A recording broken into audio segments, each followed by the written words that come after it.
Yes कॉलेजों good morning. Class 12 physics की class अपन start कर रहे हैं। आज नेक्स्ट चैप्टर अपना है इलेक्ट्रिक पोटेंशियल। दो चैप्टर देखो अपने कंप्लीट हो चुके थे, first and second, electric field वाला, विद्युत क्षेत्र वाला और गाउस नियम की एप्लीकेशन। ठीक है ना। इनके अंदर आज जो अपन चैप्टर स्टार्ट कर रहे हैं उसको पढ़ने से पहले यदि आपने फर्स्ट और सेकंड चैप्टर अच्छे से नहीं किया है तो पहले आप उसको कवर करेंगे, अच्छे से पढ़ेंगे, उसके बाद में इसको करेंगे। क्योंकि जो फर्स्ट और सेकंड चैप्टर जिस स्टूडेंट से पढ़ लिया है उसको ये चैप्टर पढ़ने में या समझने में बहुत ही ज्यादा आसानी रहेगी, इजी रहेगा। इसमें और उसमें क्या डिफरेंस है, मैक्सिमम तुम लोगों को मैक्सिमम 90% इसमें और इसमें सिमिलरिटी ये है कि अपन इलेक्ट्रिक फील्ड में किससे लिखते थे, विद्युत क्षेत्र को ई से लिखते थे। तो यहाँ पे आपको एक ही जगह क्या लिखना है, v लिखना है। क्या लिखना है, v। आज जब अपना चैप्टर स्टार्ट हो रहा है उसको अपन स्टार्ट करने से पहले उससे इसका कंपेयर कर रहा हूं तो अपने फर्स्ट वाले चैप्टर का, फर्स्ट और सेकंड का। उसके अंदर अपन ने ई फाइंड आउट किया था, मतलब विद्युत क्षेत्र फाइंड आउट किया था हर जगह।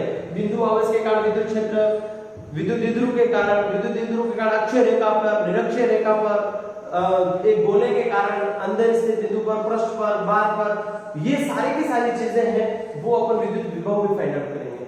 बोर्ड में क्वेश्चन तुम लोगों को समझने से पहले ये देखना पड़ेगा या समझने के लिए ये तुम इस चीज को ध्यान रखेंगे कि उसमें विद्युत विभव पूछा गया है या विद्युत क्षेत्र पूछा गया। देखो आगे का क्वेश्चन सेम रहेगा, बिंदु आवेश के कारण विद्युत क्षेत्र ज्ञात कीजिए। तो बिंदु आवेश के कारण विद्युत क्षेत्र भी होता है और बिंदु आवेश के कारण विद्युत विभव भी होता है, दोनों का आंसर अलग अलग रहेंगे, ध्यान रखो।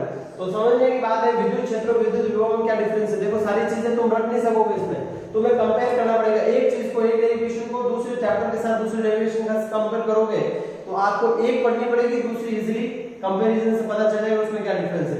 तो इसलिए यदि तुम लोगों ने फर्स्ट और सेकंड चैप्टर नहीं पढ़ा है तो आप उससे पहले कवर करेंगे, अच्छे से सारे के सारे डेरिवेशन सॉल्व करेंगे, फॉर्मूलाज याद रखेंगे।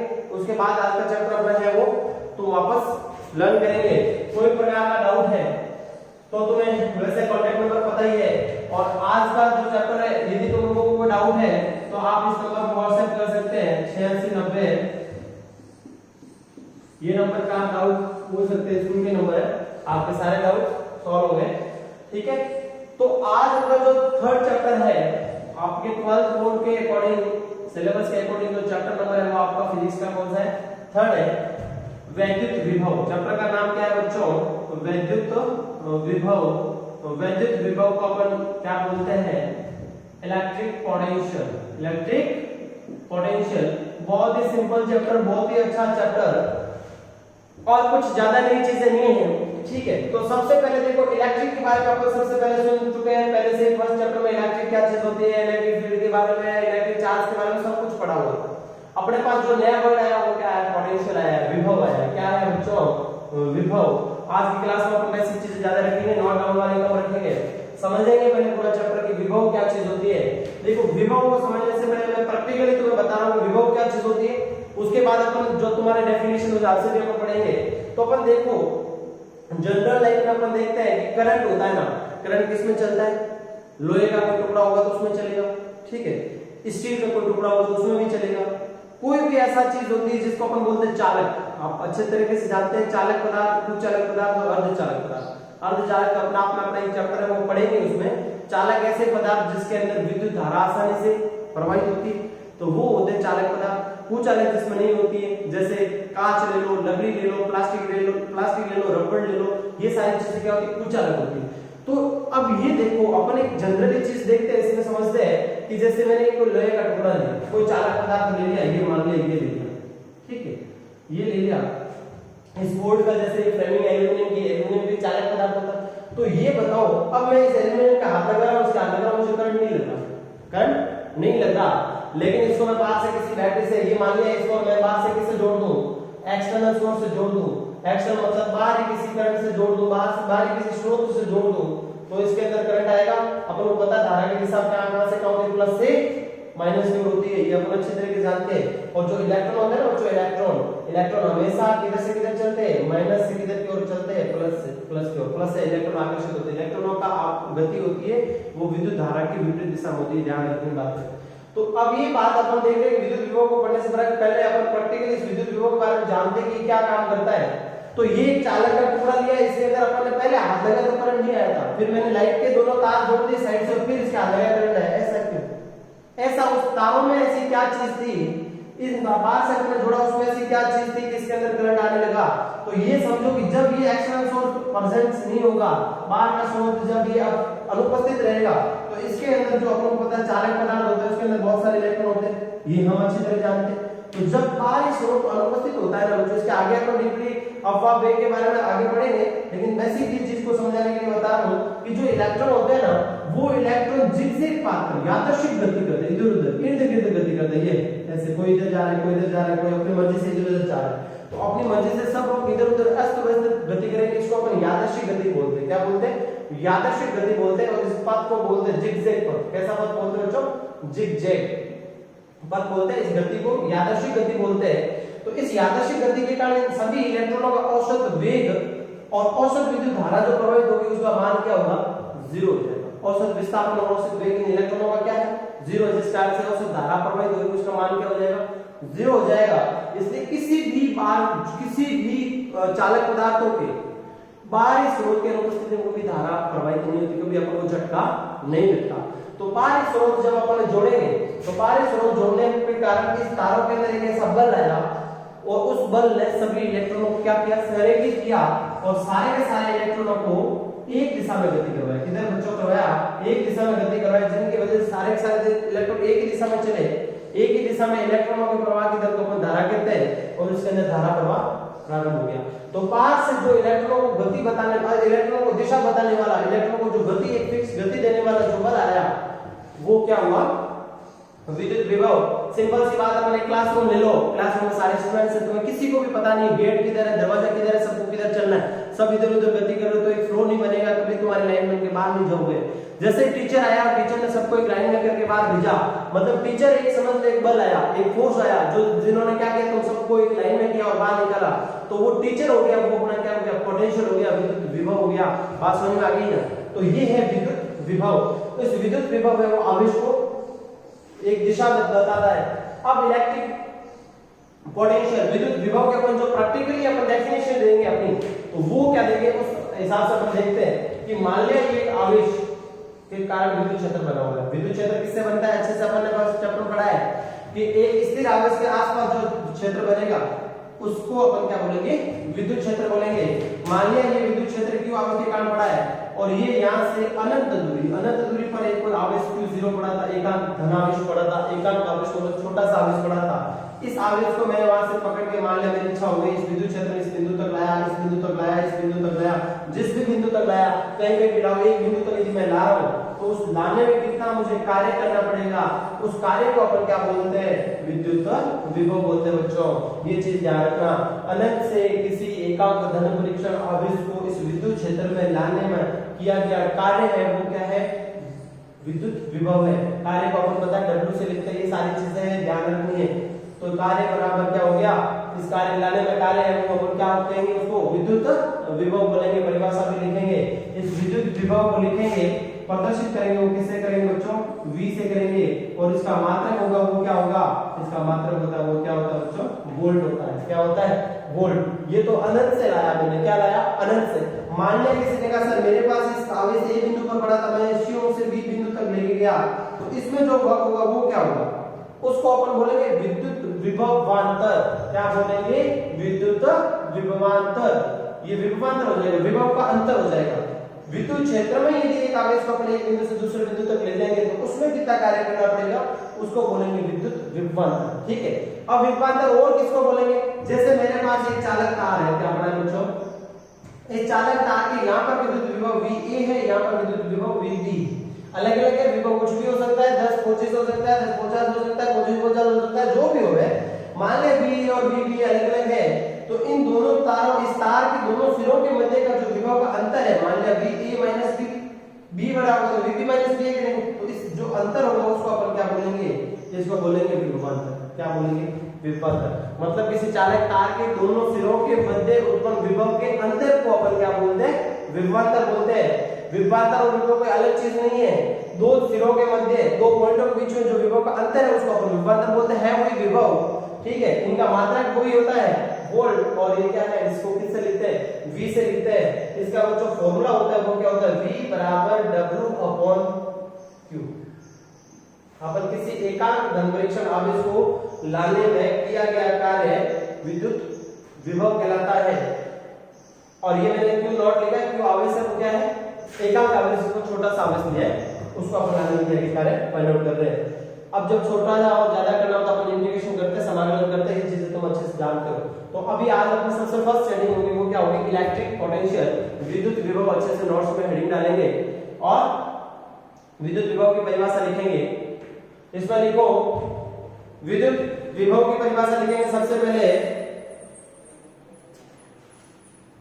किसी एकांक धन परीक्षण आवेश को, किसी एकांक धन परीक्षण आवेश को अनंत से विद्युत क्षेत्र में स्थित किसी बिंदु तक लाने में किया गया कार्य विद्युत विभव कहलाता है, विद्युत विभव कहलाता है। तुम लोग ये डायग्राम नहीं है, तुम लोगों को समझने के लिए बनाया है, तुम लोग बना सकते हो कि क्यू जोर से अपन इंफिनिटी, ये इंफिनिटी को ऐसे लिखते हैं, इंफिनिटी से यहां तक ला रहे हैं इस बिंदु तक, कोई भी पी पॉइंट ले लो या जो भी तुम्हें लेना है, इस बिंदु से लाने में किया गया कार्य विद्युत विभव कहलाता है। ठीक है, और विभवांतर की भी परिभाषा लिख सकते हो साथ साथ में कि किसी चालक के दोनों सिरों के मध्य उत्पन्न विभव के अंतर को विभवांतर कहते हैं। या करके दूसरी परिभाषा लिख सकते हैं कि विद्युत क्षेत्र के अंदर किसी आवेश को एक बिंदु से दूसरे बिंदु तक ले जाने में किया गया कार्य विद्युत विभवांतर कहलाता है। ठीक, उसके बाद में लिखेंगे इसे V से दर्शाते हैं या प्रदर्शित करते हैं। इसको जो विभाजन करते हैं वो किससे करते हैं, V से। विद्युत विभव चाहे विभवांतर हो, इसका मात्रक वोल्ट होता है। वोल्ट इसका क्या होता है, मात्रक। इसका सूत्र होता है वो V = W/Q होता है। तो इसका एक मात्रक और हो जाएगा, वो क्या हो जाएगा, W का क्या होता है, जूल। क्या होता है, जूल। और इसका आवेश का होता है वो क्या होता है, कूलाम। क्या होता है, कूलाम। तो जूल/कूलाम इसका मात्रक हो सकता है, जूल प्रति कूलाम इसका मात्रक विद्युत विभवांतर का हो गया। अब बच्चों देखो, अब मेरे पास ऐसा बात आई, किसी ने कह दिया भाई साहब ये आपने विद्युत विभव की परिभाषा दे दी, अच्छी बात है। अब मेरे को 1 वोल्ट विभव की परिभाषा चाहिए। कितने वोल्ट विभव की परिभाषा चाहिए, 1 वोल्ट विभव। तो सिंपल सी बात, 1 वोल्ट विभव क्या होता है, 1 वोल्ट विभव, 1 वोल्ट विभव क्या होता है बच्चों, कि जैसे कि कैसे ये विद्युत क्षेत्र, ये क्या है, अनंत बिंदु है जहां पर आवेश पड़ा है Q0। अभी तक जो आवेश ले रहे थे वो अपन पर्टिकुलर कोई वैल्यू नहीं ले रहे, आवेश कुछ भी हो सकता था, उसको ला रहे थे। अब अपन इस आवेश का वैल्यू क्या ले रहे हैं, हम 1 कूलाम ले रहे हैं। कितना कूलाम ले रहे हैं बच्चों, 1 कूलाम। यदि अनंत से 1 कूलाम आवेश को विद्युत क्षेत्र में लाने में किया गया कार्य, किया गया कार्य यदि 1 जूल हो, तो 1 जूल हो तो उसे अपन क्या बोलेंगे, 1 वोल्ट विभव बोलेंगे। ऐसे आवेश को ला रहे थे और किया गया कार्य विद्युत विभव हो गया। लेकिन अब 1 कूलाम आवेश को ला रहे हैं और यदि 1 कूलाम आवेश को लाने में किया गया कार्य 1 जूल हो तो अपन उसको क्या बोलेंगे, 1 वोल्ट विभव बोलेंगे। क्लियर चीज, ये ध्यान रखना। रेफरेंस पॉइंट ऑफ व्यू से अपन, रेफरेंस पॉइंट ऑफ व्यू के अकॉर्डिंग अपन जो अर्थ का पोटेंशियल मान रहे हैं, पृथ्वी का जो विभव मान रहे हैं वो आप कितना होता है, 0 होता है। कितना होता है, ये ध्यान रखना, पृथ्वी का पोटेंशियल कितना होता है, 0 होता है। और इसकी धारिता होती है वो कितनी होती है, अनंत होती है। इसलिए अपन किसी भी कोई चीज को अर्थिंग करने के लिए अपन क्या देते हैं, जमीन को यूज करते हैं। ठीक है ना, ये याद रखना है। ये हो गया विद्युत विभव। एक चीज और ध्यान रखना जो अपन नॉलेज के लिए ध्यान रखना चाहिए, घरों में जो वोल्टेज आ रहा है वो कितना है, 220 के लगभग आता है और 240 तक वोल्ट के लगभग अपन फिर फ्लक्चुएशंस रह सकता है, इससे ज्यादा नहीं होता। ये घरों में अपने जो इंडिया में जो वोल्टेज आ रहा है वो 220 से लगभग ये इतना आता है। इसके बाद में अपना जो नेक्स्ट टॉपिक है वो है कि विद्युत विभव अपन ने पढ़ लिया, विद्युत क्षेत्र के अपने पढ़ा हुआ है। तो विद्युत विभव और विद्युत क्षेत्र में क्या रिलेशन है, इन दोनों में आपस में क्या रिलेशन है वो अपन को देखना है। और इसके साथ साथ बच्चों ये भी ध्यान रखना, देखो अपने विद्युत, अपने हेडिंग है वो क्या है, विद्युत क्षेत्र, विद्युत क्षेत्र एवं विद्युत विभव में संबंध। ठीक है, ये तो हो गया relation between electric field and electric potential, ये चीज हो गई। अब एक चीज ध्यान रखना, जैसे अपन प्लस क्यू और माइनस क्यू ले रहे थे ना, प्लस क्यू आवेश और माइनस क्यू आवेश, इसके कारण अपन इलेक्ट्रिक फील्ड की बात करते थे। किसकी बात करते थे, इलेक्ट्रिक फील्ड। अपन इसके अंदर विद्युत क्षेत्र अपन ई लेते थे, प्लस के कारण भी लेते थे, माइनस के कारण भी लेते थे। लेकिन विद्युत विभव की बात करेंगे तो प्लस के कारण प्लस v होगा और माइनस के कारण क्या होगा, माइनस v होगा। ये चीज तुम लोगों को ध्यान रखनी है। विद्युत विभव में प्लस प्लस माइनस माइनस होता है, लेकिन विद्युत क्षेत्र में प्लस प्लस प्लस ही है, माइनस माइनस भी प्लस ही है, ठीक है ना। ये चीज ध्यान रखना। विद्युत क्षेत्र विद्युत विभव अपन समझ फाइंड आउट कर रहे हैं, बहुत ही इंपॉर्टेंट ये रिलेशन आगे हर जगह अपने काम आएगा, इसलिए सबको ध्यान रखना चाहिए। हमें पता है विद्युत क्षेत्र को किससे लिखते हैं, ई से, और विद्युत विभव किससे लिखते हैं, बी से, ये अपन को अच्छे से पता है। अब अपन हेडिंग डालेंगे, इसके अंदर हेडिंग क्या डालेंगे, अपन सीधा फर्स्ट नोट करेंगे कि कार्य बराबर बच्चों क्या होता है, फॉर्मूला तुम्हें पता है, कार्य बराबर होता है बल इनटू विस्थापन। ये अपन सब जानते हैं कि बल इनटू विस्थापन कार्य का फॉर्मूला होता है। तो कार्य अपन क्या कर रहे हैं, कार्य किसको करवा रहे हैं, कार्य यहाँ पर कौन सा कार्य है, किसी आवेश को लाने में किया गया कार्य। तो मैं एक एकांक आवेश ले रहा हूं, अपन छोटा सा आवेश इसलिए लेते हैं कि छोटे का इजीली अपन फाइंड आउट कर सकते हैं, और फिर अपन ज्यादा फाइंड आउट करने के लिए अपन उसका समाकलन कर देते हैं, तो अपने पास टोटल आ जाता है। तो अपन बस इसका क्या करेंगे कि एक छोटा सा आवेश को लाने में जो किया गया कार्य तो छोटा सा ही होगा, dw इक्वल टू बल क्या होता है, F होता है, ठीक, ये डॉट होता है इसके बीच में, ठीक है ना। ये बल क्या हो गया, F डॉट विस्थापन होता है। अपन जो आवेश को विस्थापित करवा रहे हैं वो dr विस्थापित करवा रहे हैं। मान लीजिए मैंने q नॉट आवेश लिया, इसको मैं यहां से यहां dr डिस्प्लेसमेंट करवा रहा हूं, कितना डिस्प्लेसमेंट करवा रहा हूं, dr। तो किया गया कार्य कितना होगा बच्चों, dw, छोटे को छोटा होगा, F डॉट dr। F क्या है, बल। तो हम जानते हैं कि विद्युत क्षेत्र में किसी आवेश को, विद्युत क्षेत्र में किसी आवेश को लगने वाला जो बल होता है उसका मान क्या होता है, विद्युत क्षेत्र की तरफ से E equal to F upon Q naught होता था बच्चों। तो F इक्वल टू क्या हो जाएगा, Q naught into E, Q naught into E। तो इसकी जगह मैं क्या लिखूंगा, dw equal to Q naught into E dot dr। कोई प्रॉब्लम इसमें नहीं है। इस Q नॉट को क्या मैं इधर ला सकता हूं, तो dw अपॉन Q नॉट मैंने क्या ले लिया इधर, इक्वल टू क्या हो जाएगा बच्चों, E dot dr, E dot dr। कोई प्रॉब्लम इसमें नहीं। अब बताओ W अपॉन Q क्या होता है, W अपॉन Q क्या होता है, अभी अभी हमने पढ़ा कि V equal to W upon Q होता है, ठीक है। तो यहाँ पे क्या हो जाएगा बच्चों, यहाँ पे क्या हो जाएगा, W अपॉन Q की जगह मैं क्या लिख सकता हूँ, V लिख सकता हूँ, क्या लिख सकता हूँ, V इक्वल टू क्या हो जाएगा, छोटा है तो अपन क्या लिख सकते हैं, dv लिखेंगे, क्या लिखेंगे, dv equal to E dot dr। चलिए अब टोटल अपन फाइंड आउट कर रहे हैं। ये तो अपने कितना डिस्प्लेसमेंट करवाया dr, लेकिन आवेश को अपन कहां से लाते हैं, अनंत से लाते हैं, dr से नहीं लाते, कहां से लाते हैं, अनंत से r तक लाते हैं। मतलब बहुत ही ज्यादा दूरी से अपन किसी दूरी तक ला रहे हैं, तो इसका क्या हो जाएगा, dv का तो इंटीग्रेशन क्या हो जाएगा, v हो जाएगा, समाकलन v हो जाएगा, और इसका ये समाकलन का निशान होता है बच्चों, इसको मिटा देता हूं, अनंत से ला रहे हैं और कहां तक ला रहे हैं, r दूरी तक ला रहे हैं, तो ये हो जाएगा E डॉट dr। ये ध्यान रखना, जो किया गया कार्य होता है ना ये विपरीत दिशा में होता है, तो इसके लिए आगे क्या लगता है, माइनस लग जाएगा, v equal to minus E dot dr अनंत से r तक। चलिए ये अपने पास रिलेशन आया है किसके बीच में, विद्युत क्षेत्र V और E और विद्युत विभव V में समान। E और V के अंदर रिलेशन है वो ध्यान रखना, V equal to integration of infinity to r E dot dr। ये ध्यान रखना, ये फॉर्मूला बहुत ही इंपॉर्टेंट है, आगे बहुत बार काम आएगा, ये याद रखना है। इसके बाद में अपना जो नेक्स्ट फर्स्ट आज की हेडिंग है वो है बिंदु आवेश के कारण विद्युत विभव। बिंदु आवेश के कारण विद्युत विभव तुम लोगों ने किसमें पढ़ा था बच्चों, याद आ रहा है ना बच्चों, याद आ रहा होगा तुम लोगों को कि अपन ने विद्युत क्षेत्र की तीव्रता, विद्युत क्षेत्र वाला जो फर्स्ट और सेकंड चैप्टर था उसके अंदर भी अपन ने पढ़ा था कि बिंदु आवेश के कारण विद्युत विभव कितना होता है, तो सबको पता है क्या होता है बच्चों, k/r² होता है, याद है ना, विद्युत क्षेत्र E = k/r। तो आज यहां पे अपन हेडिंग डालेंगे बिंदु आवेश के कारण, बिंदु आवेश के कारण विद्युत विभव।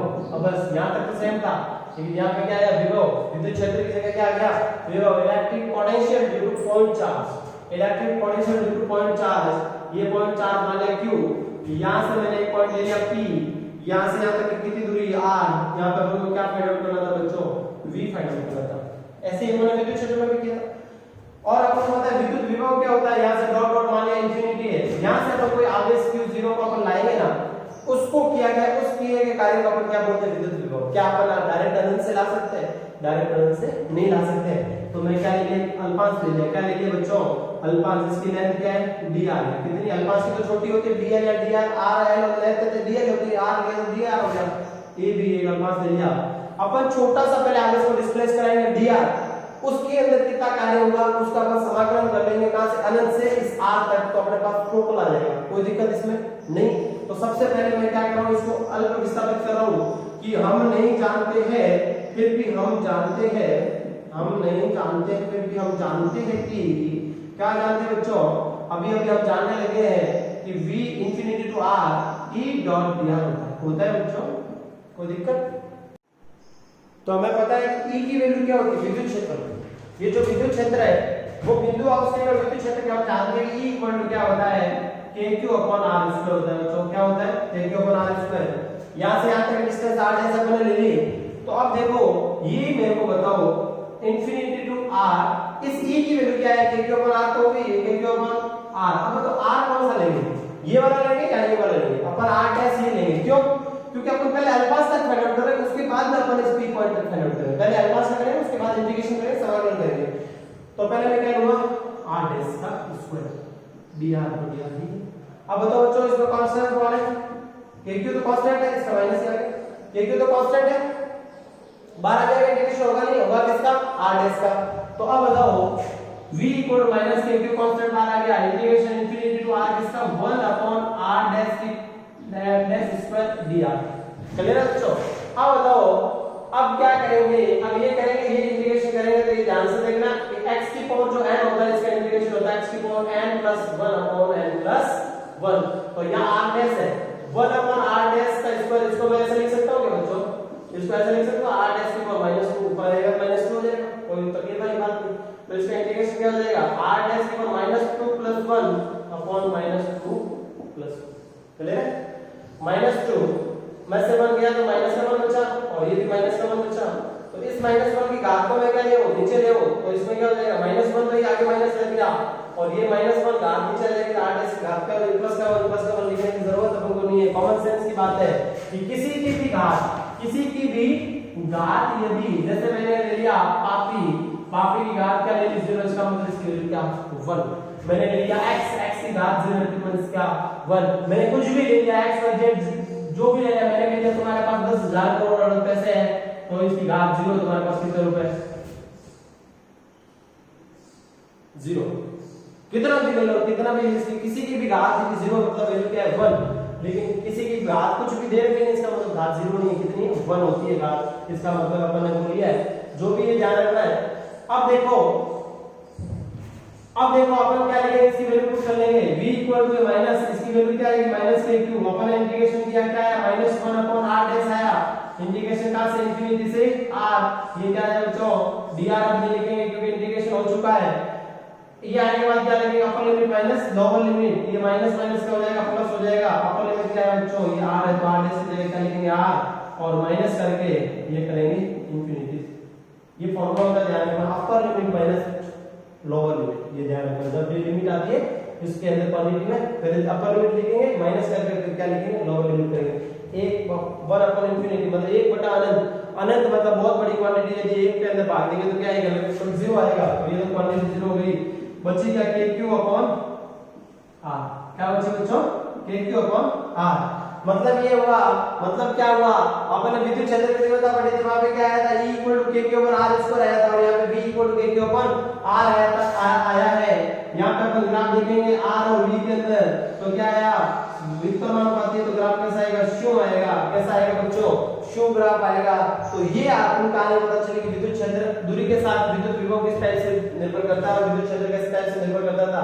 इन दोनों का देखो ये कंपेयर करके आपको पढ़ना, कंफ्यूज होने की जरूरत नहीं है। ये किसी में भी आया kq अपॉन r स्क्वायर जगह kq अपॉन r आया है, ये सिंपल सी कहानी थी। इसके बाद अपना नेक्स्ट टॉपिक है वो है समविभव पृष्ठ। बहुत ही अच्छा प्रश्न है, समविभव पृष्ठ पढ़ेंगे, आज का लास्ट टॉपिक पढ़ेंगे, उसके बाद में नेक्स्ट कल पढ़ेंगे। बच्चों वापस मैं तुम लोगों को बता रहा हूँ, आपको घर बैठ के अच्छे से लर्न करना, अच्छे से तैयारी करनी है। 12th बोर्ड एग्जाम 2021 के जो तुम लोगों के है उसके लिए अभी से तुम्हें लगना पड़ेगा।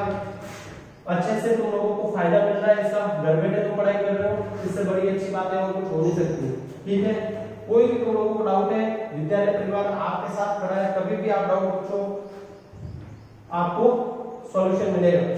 किसी प्रकार की आपको तकलीफ नहीं उठानी है। तुम्हें पता है बीरनाल के अंदर कितने विद्यालय चल रहे हैं, आपका अपना कैरियर एकेडमी एकमात्र विद्यालय जो आपको घर बैठ के सारी स्टडी करवा रहा है। कोई तकलीफ वाली बात नहीं, सारे सब्जेक्ट की क्लास चल रही है, आराम से आप बैठ के स्टडी कर सकते हैं। नेक्स्ट अपना क्या है, समविभव प्रश्न। समविभव प्रश्न आज समझ लो, कल इसका अपन नोट लिखेंगे, ठीक है ना। समविभव प्रश्न अपन इक्विपोटेंशियल सरफेस बोलते हैं। क्या बोलते हैं? Equipotential surface. चलिए बच्चों, इक्विपोटेंशियल सरफेस क्या होता है, देखो नाम से पता चल रहा है। समविभव प्रश्न ऐसा प्रश्न जिसके प्रत्येक बिंदु पर, किसी भी बिंदु पर विभव का मान क्या हो, समान हो। जैसे यहाँ पे v है तो यहाँ पे भी v, यहाँ पे भी v, यहाँ पे भी v, वहाँ पे भी v, कहीं पे भी इस प्रश्न के संपूर्ण प्रश्न में विभव का मान कितना हो, समान हो।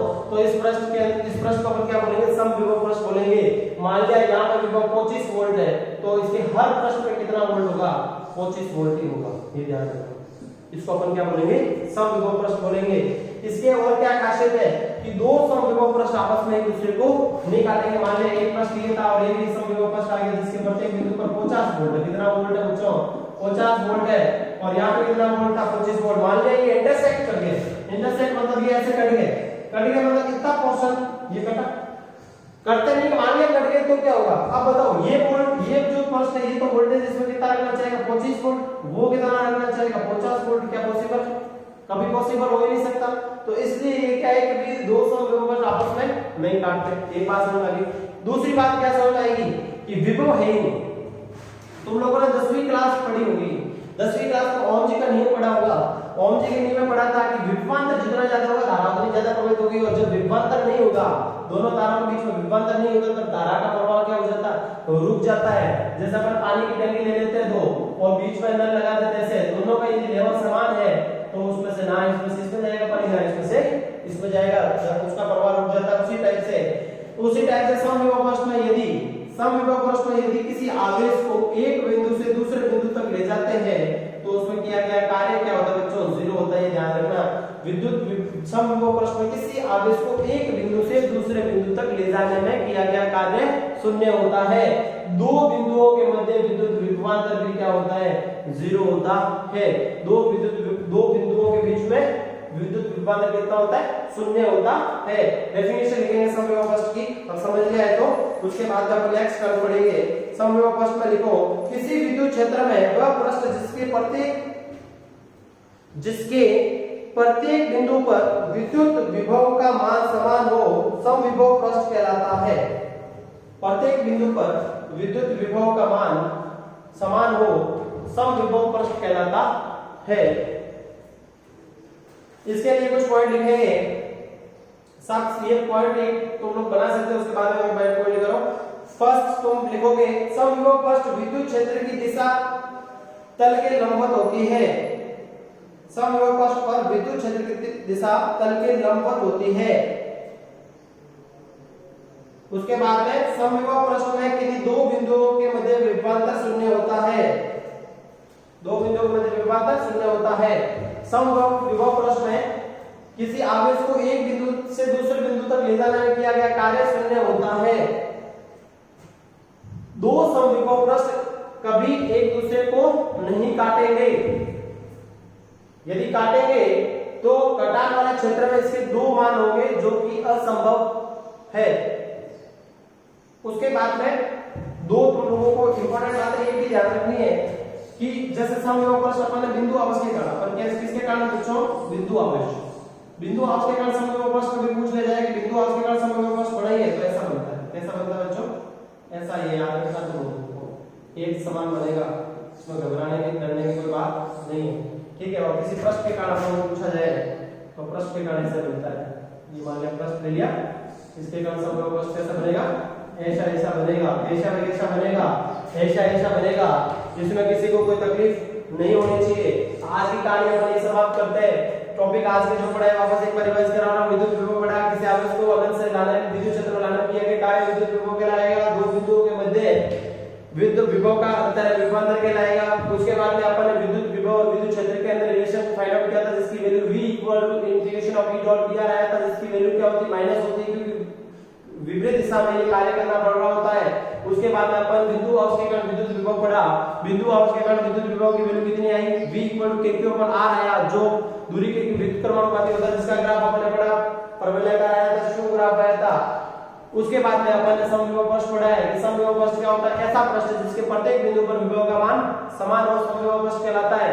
इसी टाइप से अपन नेक्स्ट आगे की क्लास के अंदर, कल की क्लास के अंदर विद्युत द्विध्रुव लेंगे।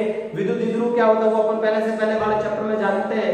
उसके निरक्षीय और अक्षीय रेखा पर विद्युत विभव कितना है वो अपन लेंगे। उसके बाद अपन गोला लेंगे, गोले के कारण अपन विद्युत विभव कितना होता है, बाहर कितना होता है, अंदर कितना होता है, चालक अचालक कितना होता है।